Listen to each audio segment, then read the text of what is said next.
Hello guys, तो आज मैं ब्लू बॉक्स के चैप्टर 248 को एक्सप्लेन करने वाला हूँ। तो लास्ट चैप्टर में हमने देखा था कि चिनात्सु का बर्थडे सेलिब्रेट करने के लिए ताइकी और चिनात्सु बीच पे गए हुए थे, बिल्कुल पिछले साल की ही तरह। और इस बार तो उन्होंने वहाँ पे बैडमिंटन भी खेला और फिर केक भी कट किया था। और अब सूरज ढलने लगा था। बैडमिंटन खेलते हुए उन्हें टाइम का पता ही नहीं चला था कि कब शाम हो गई थी। आसमान ब्लू से ऑरेंज हो चुका था, जिसपे चिनात्सु कहती है उसने टीवी शो पे एक लाइन सुनी थी कि जब आप उस इंसान से मिलते हो जिससे आप प्यार करते हो तो आपकी दुनिया शाइन करने लगती है। उसका मानना है कि ये लाइन सिर्फ बोलने के लिए नहीं है, ये सच है। और इस बात से ही हम समझ सकते हैं कि चिनात्सु ताइकी के लिए कितनी सीरियस है। और वो बता रही है कि ताइकी के उसकी लाइफ में आने से उसकी लाइफ कितनी शानदार हो गई है। बेसिकली हम सभी ये फील करते हैं जब हम अपने लव वन के साथ होते हैं। ताइकी को उसकी ये बातें समझ तो नहीं आती है, पर चिनात्सु को खुश देखकर वो भी खुश होता है। वो दोनों पीसफुली सनसेट को देख रहे होते हैं। उसके बाद चिनात्सु उसके साथ मेड यू लुक गेम खेलती है। मुझे इस गेम का हिंदी नाम नहीं पता है, पर आपको पता ही होगा कि आप एक तरफ फिंगर करते हो और अगर सामने वाले ने उसी तरफ फेस किया तो आप जीत जाते हो, और चिनात्सु इस गेम में जीत जाती है। उसके बाद वो knock down the stick game खेलते हैं, जिसमें सैंड को इकट्ठा करके उसमें स्टिक गाड़ते हैं। उसके बाद फिर वो जीरो कांटा खेलते हैं, और उसके बाद शेल हंटिंग, जिसमें विनर शेल की क्वांटिटी से नहीं बल्कि उसकी ब्यूटी पे डिपेंड करेगा। और उसके बाद चिनात्सु से एक और गेम खेलने के लिए हाथ पकड़ के ले जाने लगती है, जो कि था पुश एंड पुल सुमो।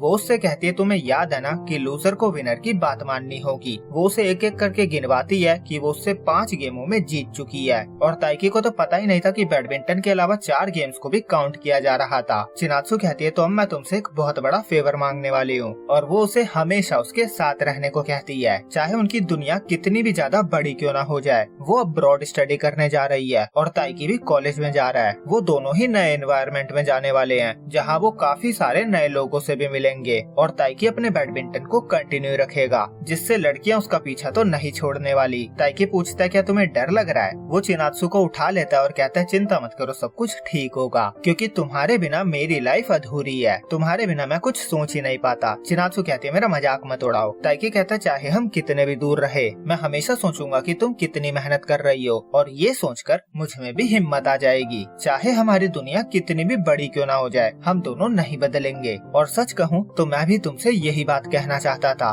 वो उसकी रिंग फिंगर में अंगूठी पहनाकर कहता है हमेशा मेरे साथ रहना। चिनात्सु ब्लश करने लगी थी। ताइकी कहता है चिंता मत करो, ये बहुत ज्यादा एक्सपेंसिव नहीं है और यही तुम्हारा बर्थडे गिफ्ट है। चिनात्सु बहुत ज्यादा खुश हो जाती है। वो कहती है मेरी उंगलियां तो ग्लो करने लगी है। उसके बाद रात बिताने के लिए वो दोनों उसी होटल में जाते हैं जहाँ वो पिछली बार रुके थे। वो डिनर करते हैं और उसके बाद कार्ड्स खेलने बैठ जाते हैं। हालांकि चिनात्सु ताइकी से कहती है कि लास्ट टाइम की तरह ही वो इस बार भी सो जाएगा, तो वो गेम छोड़कर सोने ही चले जाते हैं। और ताइकी को तो एक्चुअली में बहुत ज्यादा नींद भी आ रही थी, पर चिनात्सु उसका हाथ पकड़ती है और फिर दोनों किस करते हैं और एक साथ इस लवली नाइट को एंजॉय करते हैं। तो आप अंदाजा लगा सकते हो कि ऑब्वियसली वो एक साथ सो रहे हैं, क्योंकि एक बिस्तर हमें खाली दिख रहा है। और जब दो प्यार करने वाले सच में एक दूसरे से बहुत ज्यादा प्यार करते हैं तो ये होना तो बहुत नॉर्मल सी बात है। तो इस ब्यूटीफुल नाइट के साथ ये बर्थडे यहीं पे खत्म होता है। तो ओवरऑल ये लास्ट 2 चैप्टर बहुत ही अच्छे रहे। तो चलो फिर आज के लिए इतना ही। मैं मिलूंगा आपसे बहुत ही जल्दी अगली वीडियो में। जब तक के लिए बाय बाय।